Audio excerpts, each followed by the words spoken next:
Bonjour et bienvenue dans l'émission de voyance. Christophe, votre voyant, répond à toutes vos questions. Il s'appuie pour cela sur les tarots et sur son étonnante faculté d'intuition. Bonjour à tous et bienvenue sur le plateau de l'émission de voyance.com. Écoutez, je suis ravi de vous accueillir pour cette nouvelle émission de voyance en direct. J'étais juste en train de vérifier que le micro était bien branché.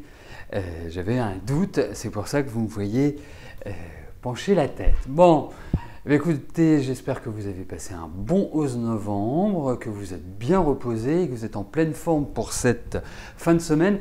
N'oublions pas qu'hier, il y a eu aussi un événement astrologique, au-delà du défilé, qui n'a rien à voir avec l'astrologie. C'est que nous étions en nouvelle lune. Donc voilà, nouvelle lune de Scorpion qui est favorable, bien évidemment, pour les Scorpions. Donc, celles et ceux qui sont Scorpions, je vous encourage très vivement sur la quinzaine qui arrive, et notamment déjà jusqu'au 22-23 novembre, à mettre en place ce que vous souhaitez mettre en place. C'est une phase qui peut vraiment vous porter, vous pousser vers l'avant et vous permettre écoutez, d'écarter les difficultés et de repartir sur de bonnes bases. Voilà, et c'était un message uniquement pour nos amis les Scorpions. Voilà, je sais, ça va faire plein de jaloux, et pour moi, et le lion, et la balance, et la vierge, et le taureau, et tout. Voilà, c'était une petite pointe d'égocentrisme pour nous, Scorpions. Voilà, mais vous inquiétez pas, je vous en parlerai. Je vous parlerai de cette nouvelle lune, elle est extrêmement intéressante. Et peut-être quand même, parce que tout à l'heure quelqu'un me disait mais quand même pour les lions, est-ce que pour les lions c'est une période un petit peu délicate, surtout si vous faites partie du deuxième décan du lion, vous risquez de subir quelques foudres ou en tout cas de sentir la colère monter. Donc zen. Bon, allez, j'essaie de vous faire ça pour demain. C'est pas garanti, mais en tout cas, j'essaierai de vous en parler indéniablement. Allez, on va y aller. Je vais tout de suite commencer par la première question. Isabelle, bonjour. Amour ou amitié, quelle sera la relation avec Adawa Saïd? Très bien.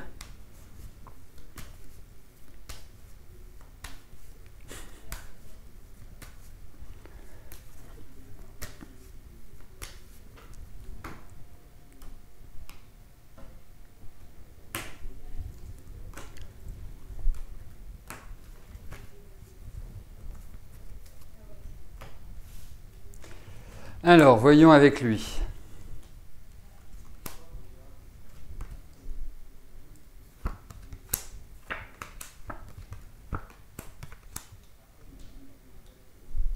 C'est curieux parce que de prime abord, je vous dirais Isabelle, c'est comme si vous étiez un peu contrarié, comme si vous étiez, vous voyez, un peu, vous n'êtes pas lion pourtant, comme si vous aviez quelque chose qui était resté en travers, comme si les choses ne se profilaient pas exactement comme vous le souhaiteriez, comme vous le souhaitez. Et puis en face de vous, vous avez quand même quelqu'un qui n'en fait qu'à sa tête. C'est quelqu'un qui est extrêmement indépendant, extrêmement libre. Alors vous qui avez besoin de sécurité, qui avez besoin vraiment de relations quelque part de proximité, c'est pas évident avec Adawa. Pas du tout évident. Et puis, comme je vous dis, lui, il vit sa vie, il trace sa route. Donc, pour avoir un échange affectif, parce qu'il y a des sentiments, il y a des choses qui ressortent bien évidemment qui ressortent de ce tirage, mais envisager une relation affective, j'irai avec lui, moi je veux bien, mais vous risquez de manger votre chapeau ou de vous faire quelques petits cheveux blancs, parce que c'est quelqu'un, quelque part, il est immaîtrisable. Voilà. Alors effectivement, il a cette capacité vraiment à prendre les choses en main, mais il est très autocentré. Et je trouve que ça ne vous convient pas admirablement bien parce que ce n'est pas de la flatterie, ce que vous allez entendre, c'est comme je le pense, c'est que vous êtes quelqu'un de tout à fait responsable, il y a de la générosité chez vous, il y a l'autre, quand je dis l'autre, c'est d'une manière générale, est important. Donc, faites attention à ne pas vous retrouver pieds et poings liés. Donc, je trouve qu'une relation amicale irait très bien. Voilà. Après, c'est la vie qui fera que. Mais quand même une certaine méfiance, mais pas une méfiance par rapport à cet homme-là, parce que c'est quelqu'un qui de toute façon est assez, est assez direct. C'est plus par rapport au rythme de vie, au quotidien, plus à l'installation d'une relation. Moi, ça ne me paraît pas l'évidence même, pour tout vous dire. Donc, pourquoi pas, mais ne vous enflammez pas.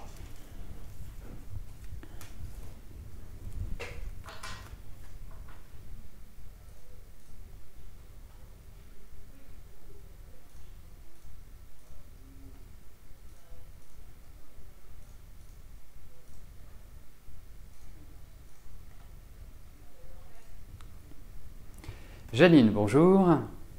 Est-ce que je pourrais vous dire si enfin votre petite fille Mélissa va venir vous montrer… Ah oui, votre petit-fils Warem… Bon, on va regarder ça.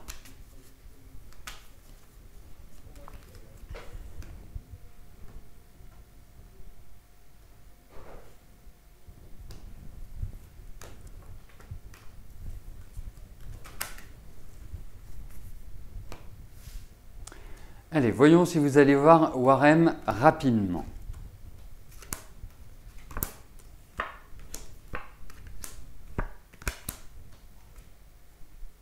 Alors, c'est pas forcément extrêmement simple, il faut le dire. J'en veux une autre. Oui, vous allez le voir, mais vous allez arriver, avant de le voir, à un grand ras-le-bol. C'est-à-dire vous dire, bah, je ne le verrai plus. Vous voyez ce que je veux dire? C'est-à-dire que vous direz, bon, ok, c'est comme ça, c'est la vie. Malheureusement, on ne peut rien y faire. Elle ne veut pas me le présenter, mais mais vous allez le voir, vous allez le rencontrer, indéniablement. Alors, on est sur des cartes qui sont quand même assez lentes, hein, donc je ne vais pas vous dire que ça va être comme ça du rapide immédiatement, mais l'essentiel c'est que vous allez le voir. Alors vous n'allez pas le voir quand il va avoir 18 ans, hein, on est d'accord, pas à sa majorité, vous le verrez avant. Mais en tout cas, il va y avoir encore des choses qui vont vous agacer. C'est comme s'il y a quelqu'un qui intervenait en votre faveur. Et en même temps, d'un autre côté, c'est comme s'il y a quelqu'un qui crée le trouble dans cet environnement-là. Donc, c'est un peu confus, il faut quand même le dire. Mais je réponds oui à votre question.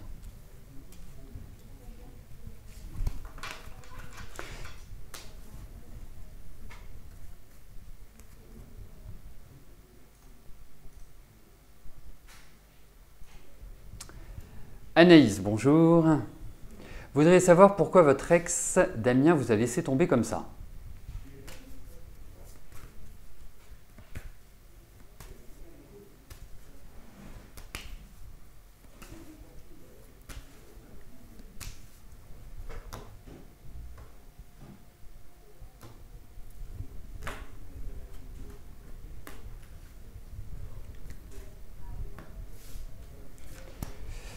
Alors, regardons cela.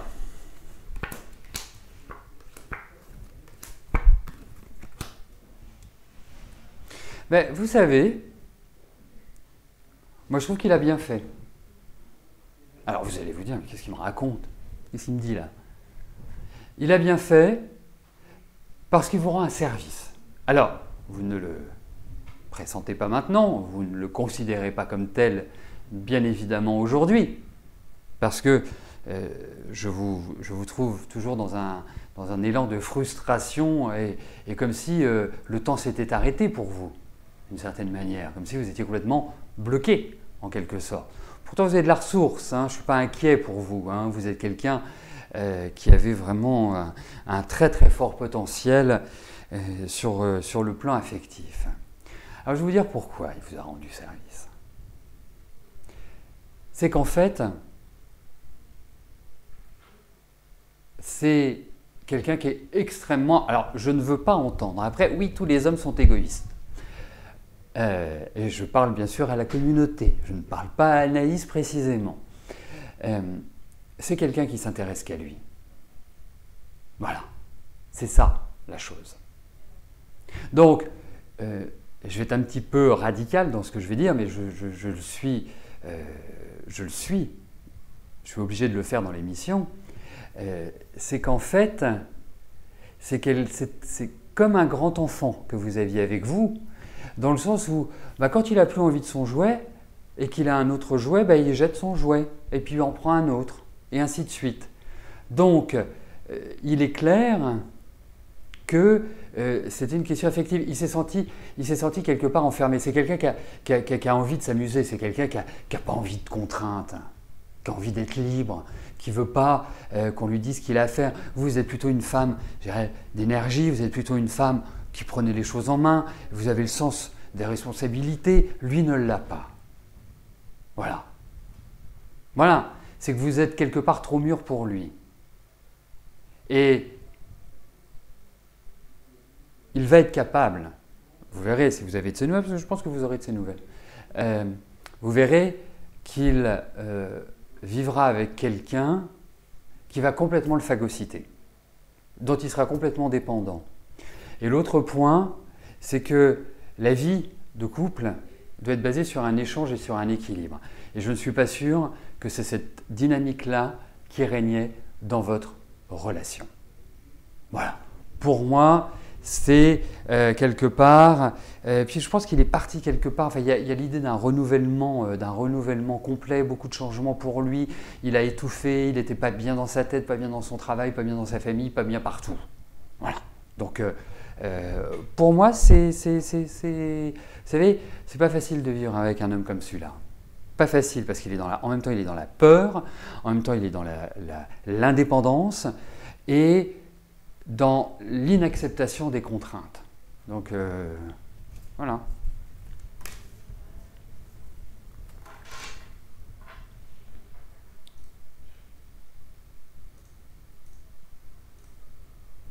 Morissette, bonjour. Votre beau-frère doit se faire réopérer prochainement. Est-ce que tout va bien se passer? Alors, voyons au niveau de cette intervention.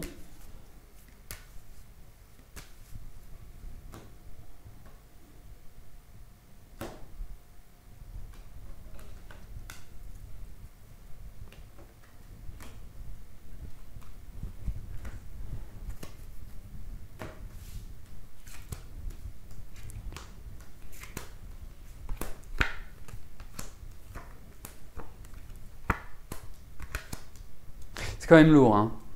C'est pas... Voilà, il ne va pas se faire enlever une carie, hein. C'est quelque chose qui est en pleine évolution. Non, on va aller directement au but, hein. Pour moi, oui, ça va bien se passer. Pour moi, oui, ils vont aussi adapter peut-être un traitement, ou ils vont peut-être adapter une autre façon d'explorer, une autre façon d'intervenir. Mais on a l'impression que ça va redonner du peps, que ça va permettre... quelque part, même s'il y a beaucoup de fatigue, même si je trouve que les nuits ne sont pas bonnes pour votre beau-frère, ça va redonner un nouvel aspect et une nouvelle dynamique dans sa vie. Mais pour moi, il va falloir vraiment quelques gros mois, MOIS, pour retrouver une pleine énergie. Parce que regardez, depuis 2-3 ans, on ne peut pas dire que ce soit forcément une phase... idéal pour votre beau-frère. Donc là, il y a l'idée effectivement d'un soulagement, il y a effectivement l'idée de choses qui ne sont pas forcément bien placées ou qui nécessitent vraiment une précision de la part du corps médical, mais ça devrait porter ses fruits, on va dire. Voilà, mais c'est une longue route, c'est un long périple malgré tout. Voilà, alors j'ajoute juste une chose par rapport aux interventions, par rapport aux opérations. Quand vous avez le choix, évitez bien évidemment les nouvelles lunes et les pleines lunes. C'est super important. Ça ne veut pas dire que cette intervention échouera. Ça veut simplement dire qu'il peut y avoir des effets secondaires, une fatigue, des réactions qui n'auraient pas lieu d'être en dehors de ces périodes astrologiques. Donc, évitez déjà ça. Ensuite, si vous voulez pousser plus loin, effectivement, je peux trouver les dates qui sont à éviter, impérativement à éviter, et des dates qui correspondent plus à l'énergie d'une intervention. Parce que s'arrêter aux nouvelles lunes et aux pleines lunes, c'est assez réducteur. Parce qu'en fait, en astrologie, on va associer aussi bien la position de la lune que l'organe ou la partie du corps sur laquelle la médecine intervient. Donc, il y a des recoupements qui se font, hein, c'est vraiment le système en entonnoir. Mais déjà, évitez les nouvelles lunes et les pleines lunes. Et franchement, moi je peux vous le dire, j'ai fait un test, c'est très rigolo. Donc, évitez ça. Voilà.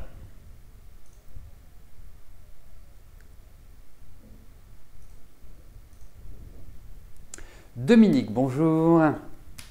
Votre fille Virginie ne communique plus malgré vos demandes. Pourquoi et comment la situation peut évoluer?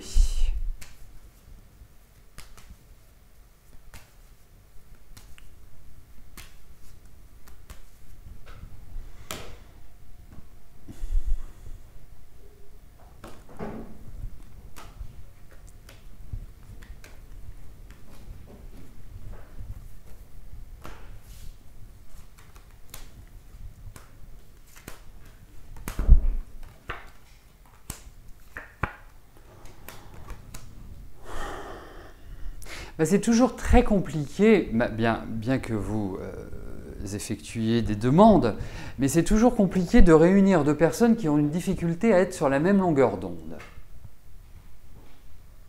qui ne sont pas, en quelque sorte, dans la même énergie. Donc pas évident, puis là je sens que ça fait bien la tête, quoi. Je sens que Virginie, a tort, a raison, ce n'est pas la question, mais je sens réellement que Virginie est dans un état de nerfs, dans un état de fatigue, dans un état général qui est mauvais. Rien qu'elle, stricto sensu. Et que de toute façon, il est compliqué aujourd'hui de retrouver un équilibre avec Virginie, en tout cas dans vos relations. C'est une opposition entre deux caractères et deux façons de voir la vie qui est différente. C'est ça aussi. Donc là, vous êtes en train de faire une sorte de bilan, de point route par rapport à tout ce que vous avez pu créer, faire, et vous vous dites, mais c'est pas vrai, quoi. C'est toute l'aide que j'ai apportée. Je vais vous parler de sacrifice également, parce que je pense que vous avez beaucoup donné à votre fille, à votre entourage, et qu'en réalité, vous vous retrouvez le bec dans l'eau. Et ça, je comprends que ce soit désagréable à vivre. Il va falloir du temps avant de retrouver une meilleure énergie. Pour l'instant, elle est de toute façon, vous savez, elle a des œillères, elle est complètement bloquée dans ses certitudes, donc c'est difficile de pouvoir en discuter, c'est difficile de pouvoir établir un dialogue, de faire une transition pour justement retrouver une meilleure énergie. C'est pas simple. Donc, donnez du temps, parce que pour moi, l'impression que j'ai pour Virginie, c'est que c'est complètement toute sa vie qui est « c'est Beyrouth, c'est le bazar, elle n'est pas heureuse ». Voilà. Donc, tranquille, prenez du temps, voilà, petit à petit. Là, pour l'instant, le nœud ne peut pas être dénoué, en quelque sorte. Alors, je vous le souhaite que ce soit d'ici la fin de l'année, que les fêtes occasionnent cet événement heureux, mais ça va pas être ça. Donc, à suivre.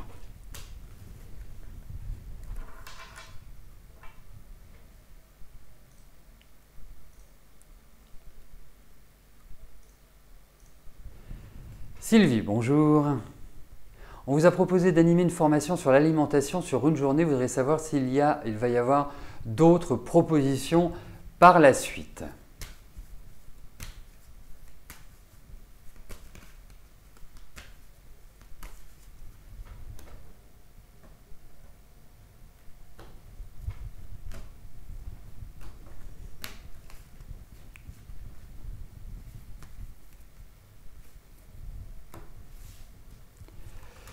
Alors, voyons au niveau des propositions de travail. Oui.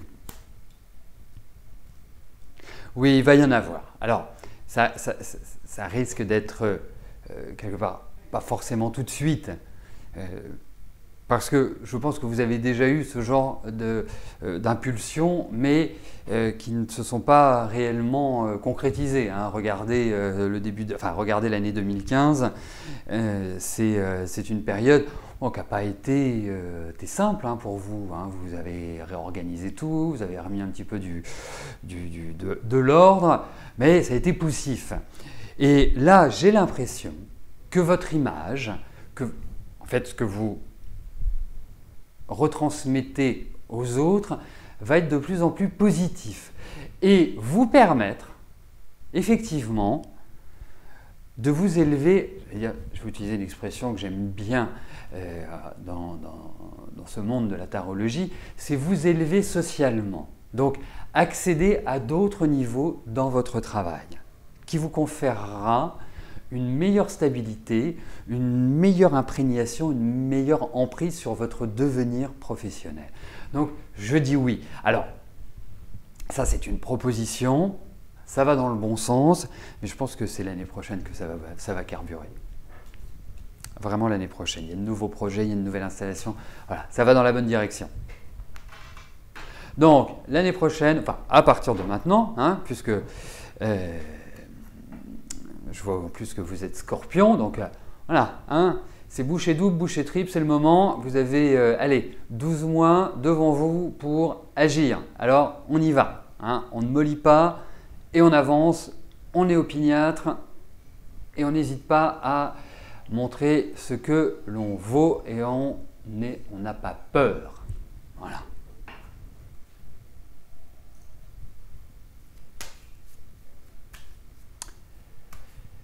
Catherine, bonjour. Je vous ai dit que vous réussiriez à arrêter de fumer grâce à l'aide du corps médical. Est-ce que je peux vous dire quand serait la meilleure période pour arrêter de fumer?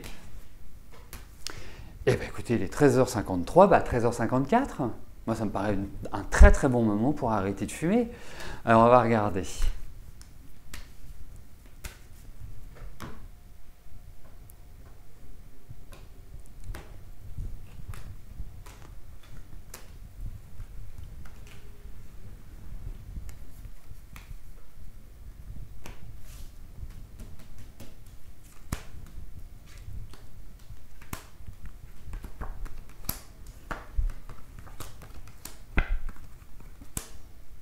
Ah, écoutez,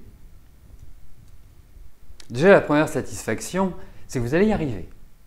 Ça, c'est quand même une bonne satisfaction. Parce que arrêter de fumer, tous les fumeurs vous diront que c'est quand même une mission compliquée. Hein. Ensuite, je pense que vous commencez, vous savez, quand le fruit est mûr, il tombe. Et je pense que vous commencez à arriver à une bonne phase pour le faire. Vous êtes encore un peu trop nerveuse pour pouvoir y arriver comme ça. Alors, essayez peut-être de fonctionner par étapes. Je ne sais pas combien vous fumez par jour, mais si vous fumez par exemple 10 cigarettes, et bien vous vous dites, voilà, à partir de demain, je prends par exemple 6 ou 7 cigarettes et je ne dépasse pas cette quantité-là. Et au fur et à mesure, vous réduisez. Alors moi je vais vous donner, après il faut y arriver, moi je vais vous donner une discussion, enfin je vais vous livrer une discussion qu'un jour que j'avais eue avec mon médecin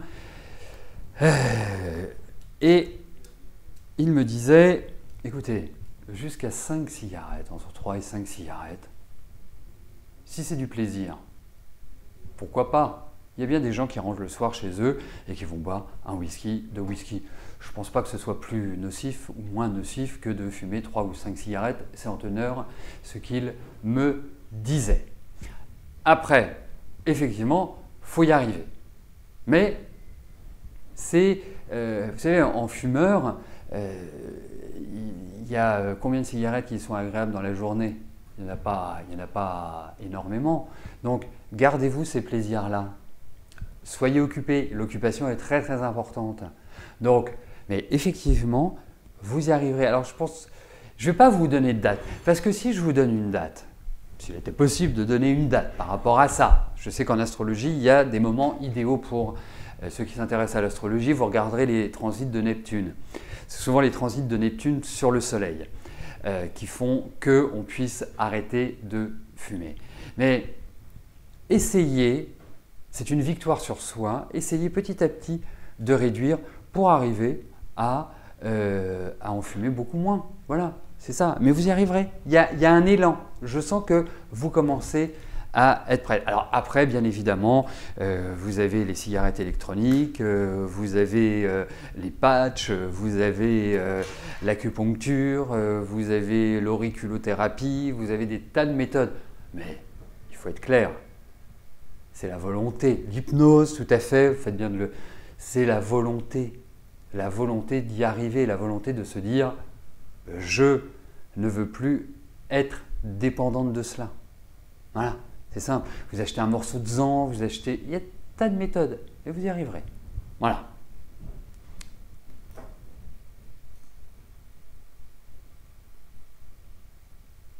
Catherine, bonjour. Est-ce que je vois... Comment je vois la suite entre Polo et vous?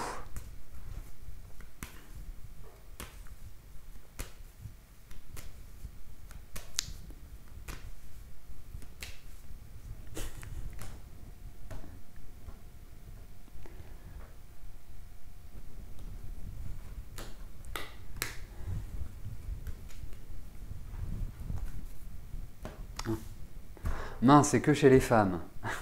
Ça, c'est dommage. Il y en a toujours que pour vous, hein.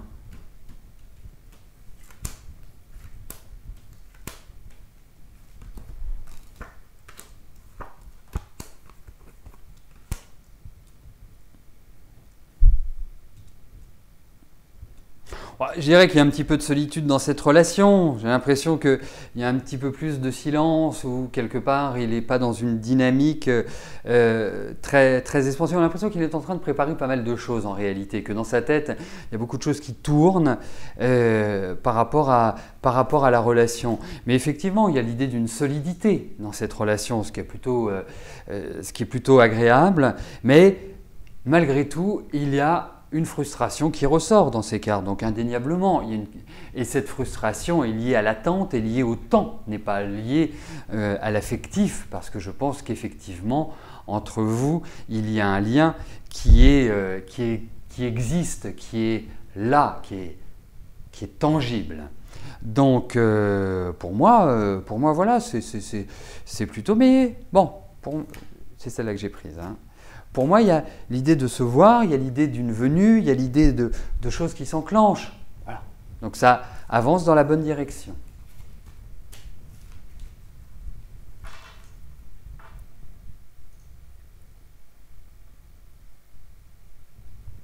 Laetitia, bonjour. Votre fille Cindy veut être danseuse professionnelle. Va-t-elle réussir ?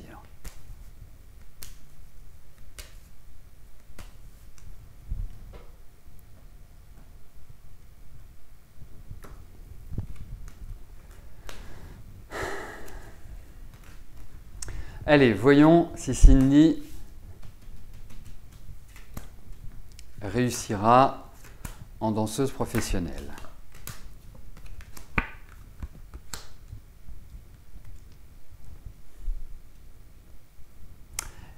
Eh bien, dites-moi, elle a du tempérament, votre fille, hein?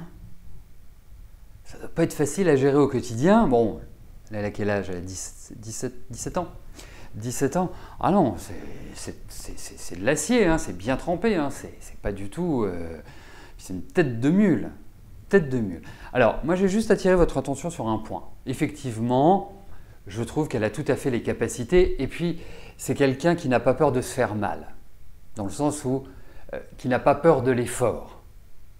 Et j'imagine, en le sachant, que c'est un domaine professionnel, si on n'aime pas se faire mal, eh ben, on peut choisir autre chose. Mais là, elle a ça en elle. Donc, elle est capable de travailler 48 heures d'affilée sans dormir. Enfin, il y a cette capacité-là. La seule chose, c'est qu'il y a une fragilité physique chez votre fille au niveau de l'ossature. Alors les dents, l'ossature, tout ça est très identique. Mais pour moi, il y a plusieurs façons d'aborder la professionnalisation de Cindy. J'ai l'impression qu'elle va partir quelque part. Il y a l'idée d'une installation différente. Faites attention parce qu'il y a des gens qui lui ont parlé, qui lui ont dit « Ah bah tu verras, on fera ceci, on fera ça comme ça », mais ça n'est peut-être pas allé au bout ou c'était un petit peu des paroles en l'air. Donc méfiance quand même par ce qui est dit. Mais en tout cas, moi je verrais bien effectivement une belle action dans ce domaine. Mais il y a quand même une fragilité au niveau de l'ossature, enfin, tout ce qui est physique en quelque sorte. Donc vraiment, une surveillance, il faut qu'elle s'accorde des plages de repos, faut qu'elle fasse un travail sur la détente. C'est très important hein, parce que tout simplement lié à cette fragilité. Voilà ce que j'en pense. Mais bon, en tout cas, je ne m'inquiète absolument pas pour votre fille. Hein. Elle a les pieds sur terre, elle est vraiment bien centrée. Il va falloir qu'elle apprenne un petit peu plus la souplesse. Pour une danseuse, ça devrait être faisable, mais plutôt une souplesse quelque part dans sa tête. Qu'elle essaie de moins stresser, qu'elle essaie d'être quelque part moins tendue. Je pense que ça lui ferait le plus grand bien.